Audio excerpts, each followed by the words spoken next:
Hi, this is Mr. Gideon. So let's talk about employment now, another way to measure how well or how poorly an economy is doing. First of all, let's take a look at this first link. It looks at the unemployment rate from our recent past. I'm going to have to push Control and then click on the link for it to open up.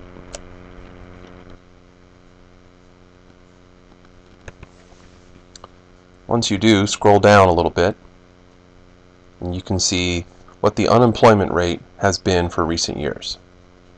Take a minute to look at that.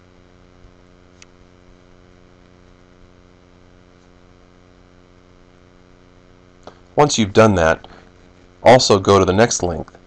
It's going to take a couple of minutes and see a more dramatic way of telling the story of unemployment in our country. More detailed information, but also pretty visually dramatic. Pause the video, do that now, and then come back.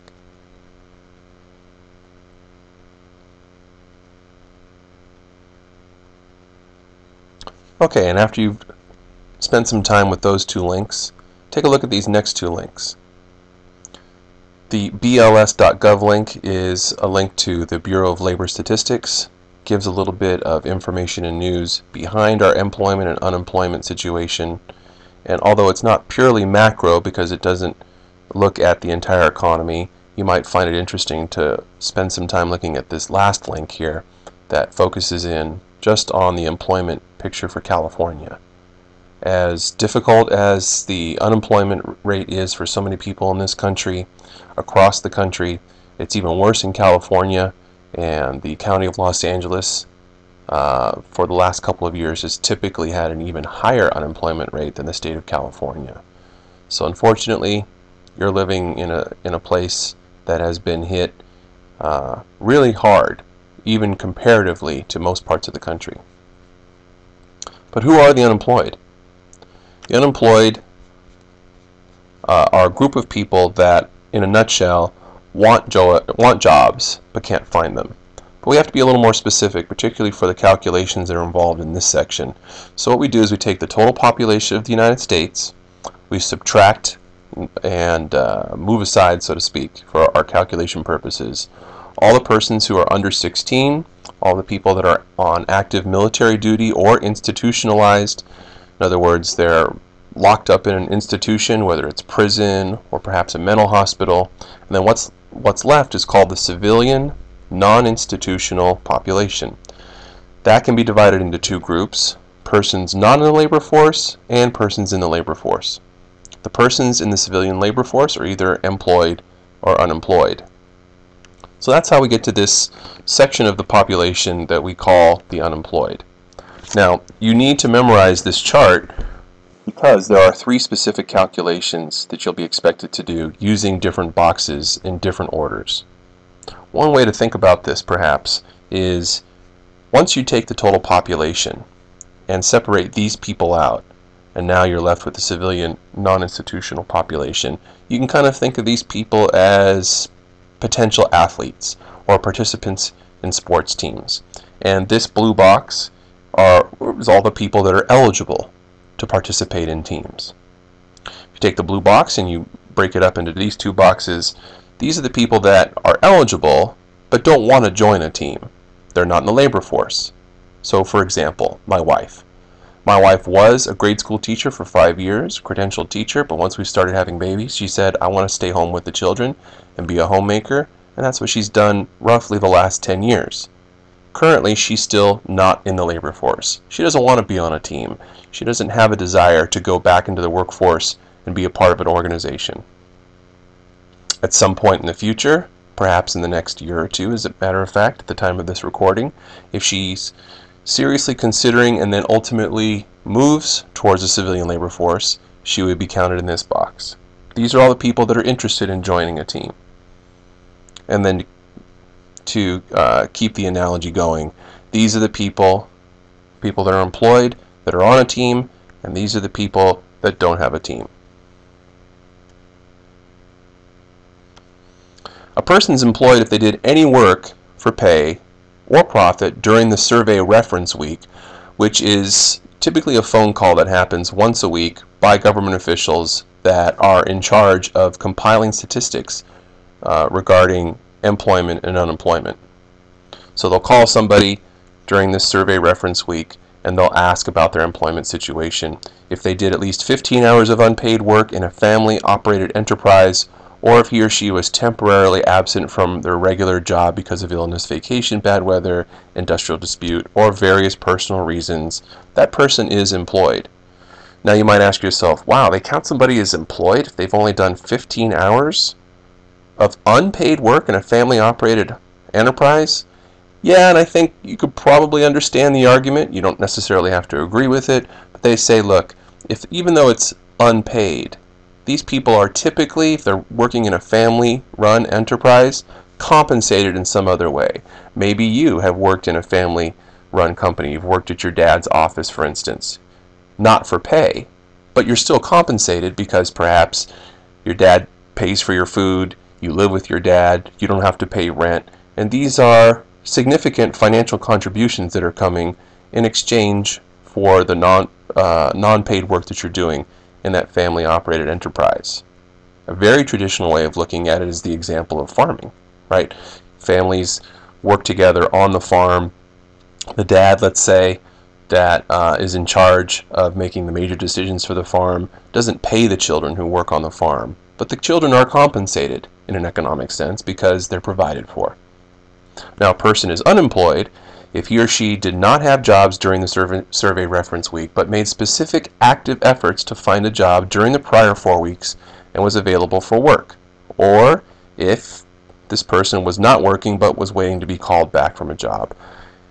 So there are some weaknesses, as I've mentioned before, with the different ways that we measure our economic health, and there are weaknesses inherent in the way that we define who is employed and unemployed.